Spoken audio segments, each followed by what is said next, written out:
Moscow, September 23, 2025. In a development that underscores Moscow's relentless push to refine its asymmetric warfare arsenal, Russian engineers have unveiled a significant enhancement to the Garant-2 loitering munition, the domestically produced variant of Iran's Shahed-136 kamikaze drone. Announced around September 18 via state-aligned Telegram channels and corroborated by defense analysts, the upgrade integrates a dual warhead configuration totaling 90 kilograms of high-explosive payload, complete with pre-formed fragmentation elements. This modification promises a 30% surge in destructive efficacy against fortified Ukrainian positions, though at the cost of trimming the drone's operational radius.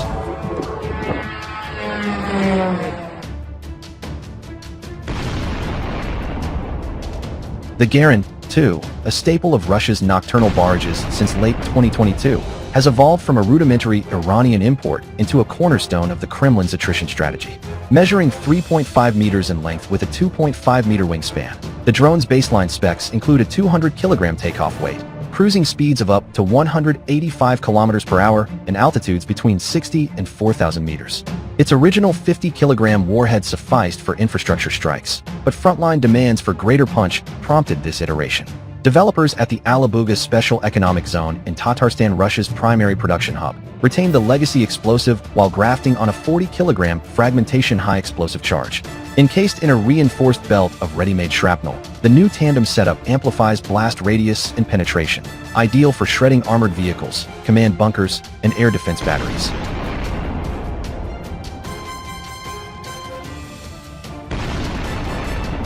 This isn't mere tinkering. It's a calculated escalation. Russian military bloggers, citing Shot Telegram, hail the upgrade as a game-changer for close-range operations, where 70% of Garant-2 launches already occur within 700 kilometers of launch sites like Primorsko-Akhtarsk or Kursk.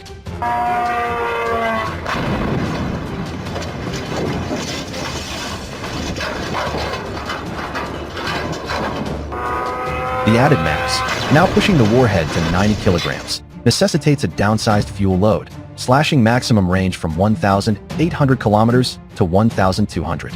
Yet experts dismiss this as negligible. Ukraine's theater spans roughly 1,000 kilometers east-west, and saturation tactics often prioritize volume over distance.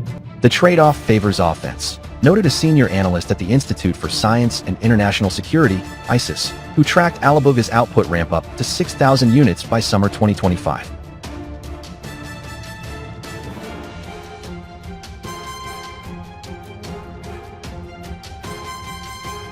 On the ground, the implications are stark. Ukrainian air defenses, stretched thin by nightly swarms, face an adversary that's not just multiplying. Russia now churns out 170 Garant-2s daily, but mutating.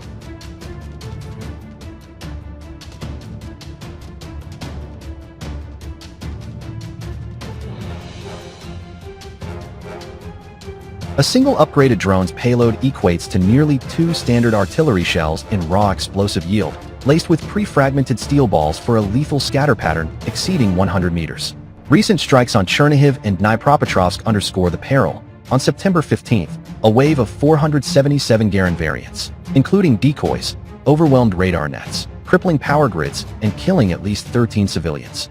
Kiev's main Directorate of Intelligence, HUR, reports that by May 2025, 90-kilogram variants were widely deployed against energy infrastructure, with thermobaric options amplifying vacuum-like blasts in enclosed spaces.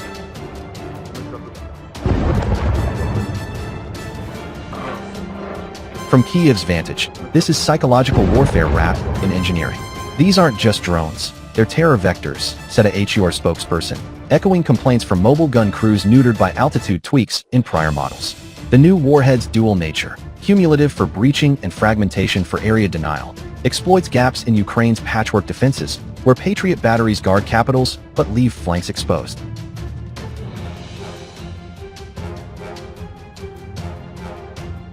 Interception rates hover at 70 to 80% per open-source tallies, but each miss invites catastrophe.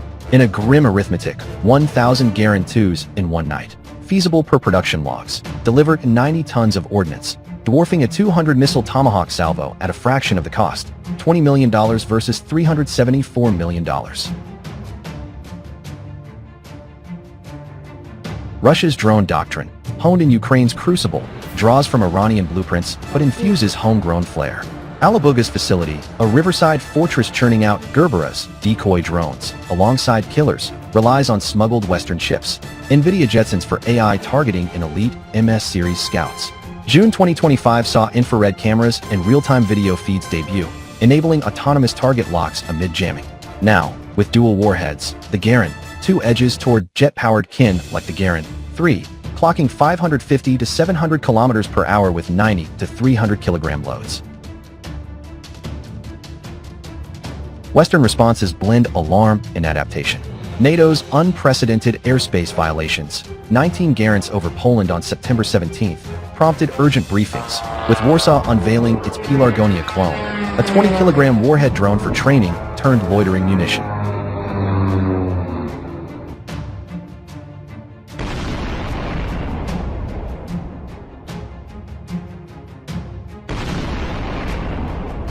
Ukraine, meanwhile, pivots to cheap interceptors, FPV drones, and electronic warfare kits, aiming to counter volume with velocity. Missiles are luxury. We need swarms of our own, urged OSINT analyst Roy Aerobic, spotlighting Kiev's push for 10,000 plus homegrown hunters.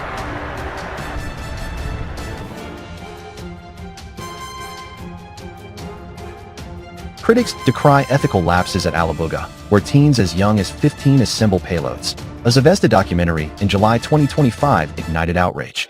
Yet Moscow frames it as industrial patriotism, projecting 40,000 Garants by year's end.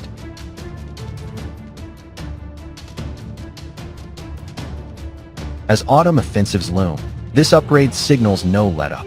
Russia's drone fleet, once a desperation ploy, now embodies a doctrine of inexhaustible attrition. The skies over Ukraine grow ever deadlier, a canvas of shadows where 90 kilograms of fury rewrite the rules of endurance. For defenders, it's a call to innovate. For the world, a reminder that cheap tech can exact a heavy toll.